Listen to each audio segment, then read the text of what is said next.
Social networks are of huge importance to infectious disease spread. But when I say social network, I mean something different from what you may think. When I say social network, you may think of friends and family, or you may think of online social networks such as Facebook and Twitter. And indeed, these kinds of networks do matter too. But really, when I say social network, I mean a network of people that are connected by potential disease transmission events. Let me clarify.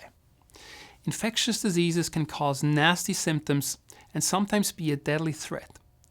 But what makes infectious diseases so dangerous is that they are, well, infectious.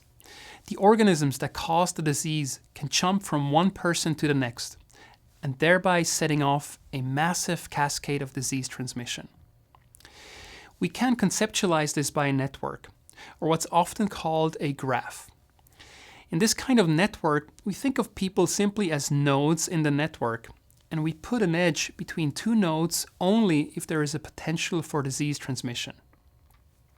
We can start with any person and connect them to any other person to whom they could potentially transmit the disease. For all of these people, we will do the same. We'll connect them to any other person to whom they could then pass on the disease, and so on and on, until we have mapped the entire social network for this particular disease. This social network is like the road system on which a disease can travel. And just like you would want to have a map of all roads when you try to study traffic patterns, we would like to know about the social network when we try to study disease dynamics. It's important to note that each disease has its own social network. That's because the edges in the network represent potential disease transmission events, and that varies from disease to disease. Some networks are probably quite similar to each other. For example, all diseases that are sexually transmitted probably have a similar social network that's relevant for them. But at the same time, if the transmission routes of two diseases are very different, then the relevant social networks will be very different. This is why you would not expect any similarity between the networks relevant for something like the flu to something like malaria. Social networks are incredibly important when we think of infectious diseases. A good example is a strategy called contact tracing. Let's say you are studying an outbreak of a disease, and you would like to stop the outbreak right away. Hopefully, you've been on the case very early during the outbreak, in which case there would be only a few cases. Contact tracing means to identify all the contacts that a case has had in the recent past. You could follow up with all the contacts and try to protect them and the rest of the population with whatever measures you would find necessary, such as vaccination or quarantining. Indeed, contact tracing was hugely important in recent disease outbreaks, such as the Ebola outbreak in West Africa that started in 2014 and the MERS outbreak in South Korea that started in 2015. Contact tracing is essentially a social network strategy. Starting from a given node, you find all the contacted nodes by following along the edges adjacent to the first node. Then, by vaccinating or quarantining the nodes you found, you are essentially cutting them off from the social network, thereby protecting the rest of the network.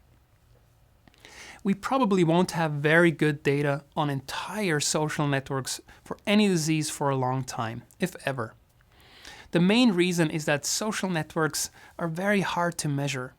Contact tracing is a very resource-intensive process, even if you just follow up on a few cases. Imagine having to do this for thousands or millions of people. That's almost guaranteed to be impractical for various reasons. However, what you can do is map the social networks of some groups like schools, households, workplaces, hospitals, and others. The kinds of groups you'd pick would depend on the disease, and then see if you can find some generalities. Perhaps there are aspects about certain social networks that are very constant across various groups, in which case it would not be necessary to map the network of an entire population. To summarize, social networks are the roadmaps for the spread of infectious diseases. Because of that, these social networks are very important to study disease dynamics and to study ways of controlling the spread of disease. At the same time, mapping these networks in great detail is impractical, and so we need to come up with more efficient ways to understand the structure of these networks. Thankfully, in the past 2 decades, the emerging science of complex networks has revealed a lot about spreading processes, such as infectious disease spread, on a variety of network structures. In another video, we'll look at some of these more common social network structures and how they affect the way in which disease can spread and how it can be best controlled.